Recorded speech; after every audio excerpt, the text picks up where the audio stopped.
Hey guys, are you ready to read today? I am. We're going to read more about that troublesome monkey, George. Curious George. And today, Curious George is going to get a medal. Again, this book is by Margaret and H.A. Ray. This is George. He lived with his friend, the man with the yellow hat. He was a good little monkey and always very curious. George was alone this morning looking at a picture book when the doorbell rang. It was the mailman. "Here is a letter for you," he said. "Put it on your friend's desk. He'll read it to you when he comes home." George was curious. It was not often that somebody wrote him. Too bad he could not read the letter. But maybe he could write one himself. In the top drawer of the desk there was paper and ink and a fountain pen. George sat down on the floor and began to write, but the pen was dry. It needed ink. George would have to fill it. He got a funnel from the kitchen and started pouring ink. But instead of going into the pen, the ink spilled all over and made a big blue puddle on the floor. It was an awful mess. Quickly, George got the blotter from the desk, but that was no help. The puddle grew bigger all the time. George had to think of something else. "Why, soap and water. That's what you clean up with." From the kitchen shelf, he got a big box of soap powder and poured all the powder over the ink.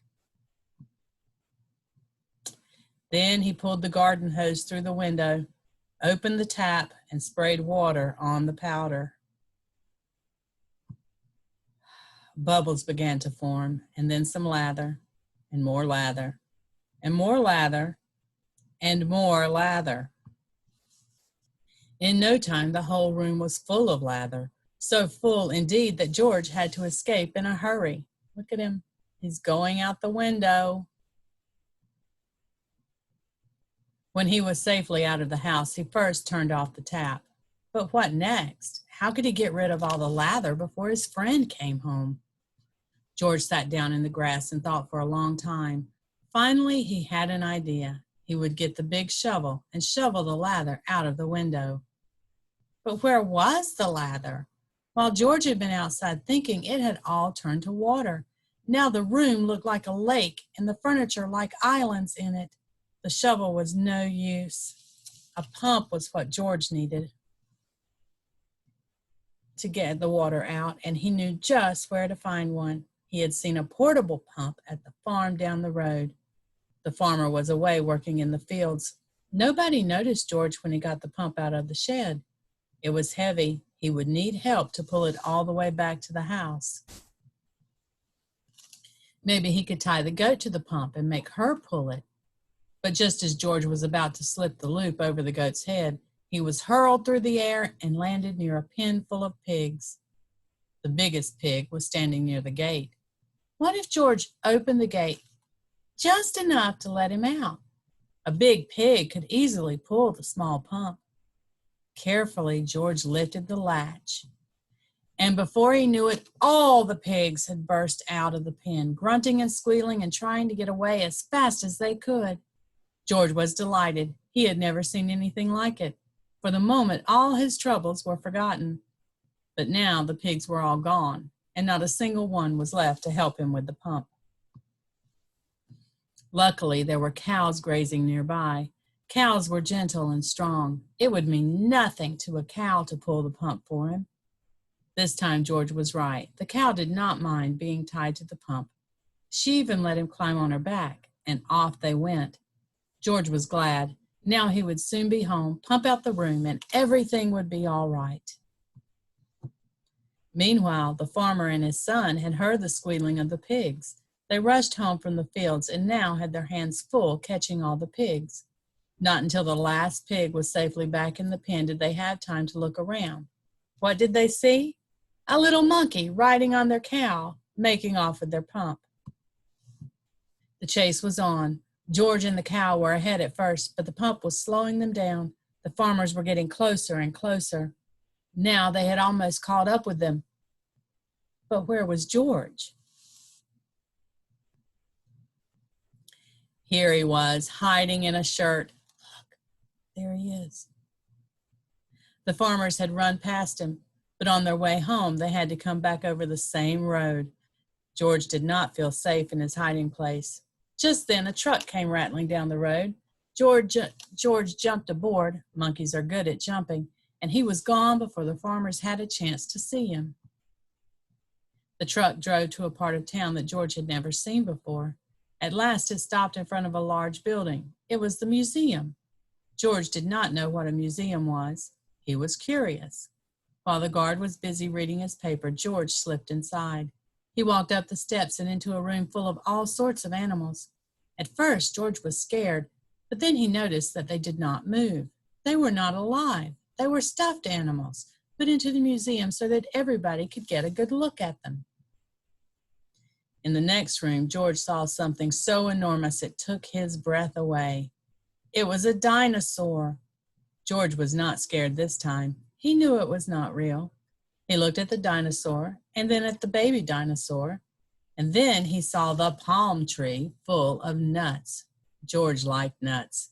Suddenly, he felt very hungry. He had missed lunch that day. He would climb up and just then he heard footsteps. He had to hide again. But where? A family came in to take a look at the dinosaur. They paid no attention to the little monkey who was standing there. The monkey did not move. He stood so still they thought he was just another stuffed animal. George was glad when they were gone. Now he could pick the nuts. He climbed up the dinosaur's neck and started to pull, but the nuts would not come off. George did not know they were not real either. He pulled harder and harder. The tree began to sway. Crash! Down came the tree on the dinosaur's head. Down came the dinosaur, and down came George. Guards came running in from all sides, and underneath the fallen dinosaur, they found a little monkey. They pulled him out of there and brought him to Professor Wiseman, who was the director of the museum. Professor Wiseman was terribly angry.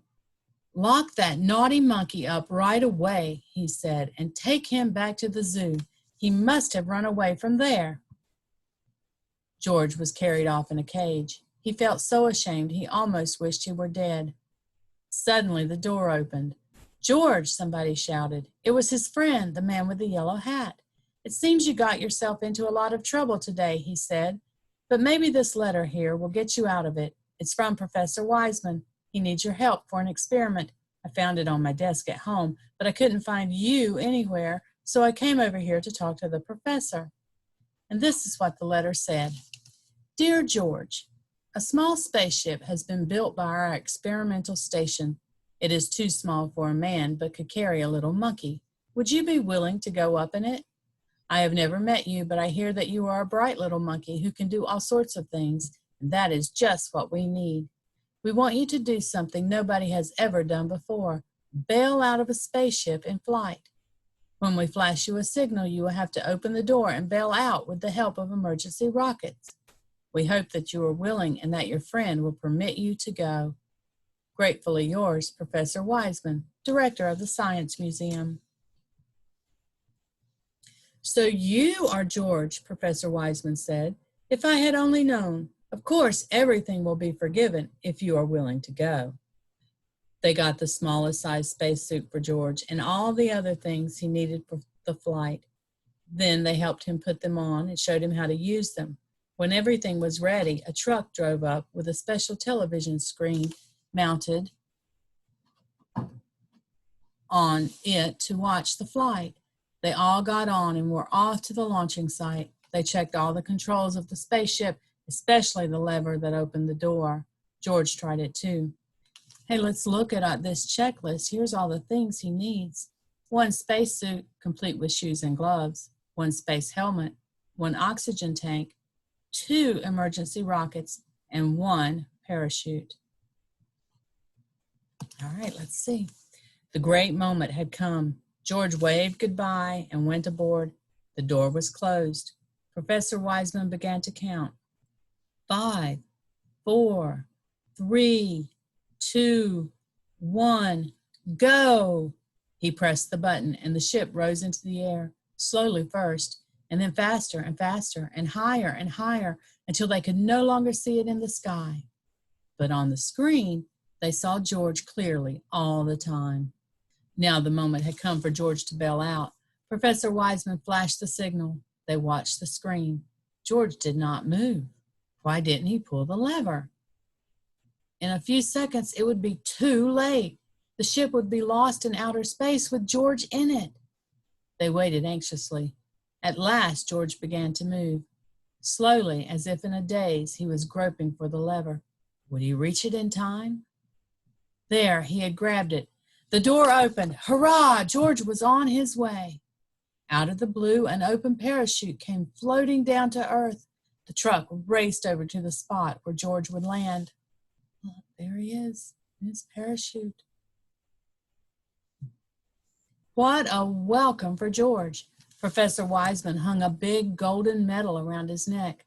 Because, he said, you are the first living being to come back to Earth from a space flight. And on the medal it said, to George, the first space monkey. Then a newspaper man took his picture, and everybody shouted and cheered, even the farmer and his son, and the kind woman from next door, who had worked for hours to get the water out of the room. I'm proud of you, George, said the man with the yellow hat. I guess the whole world is proud of you today. It was the happiest day of George's life. The end. Next time we'll read about Curious George flying a kite. I hope you enjoyed our book today. I'll see you next time.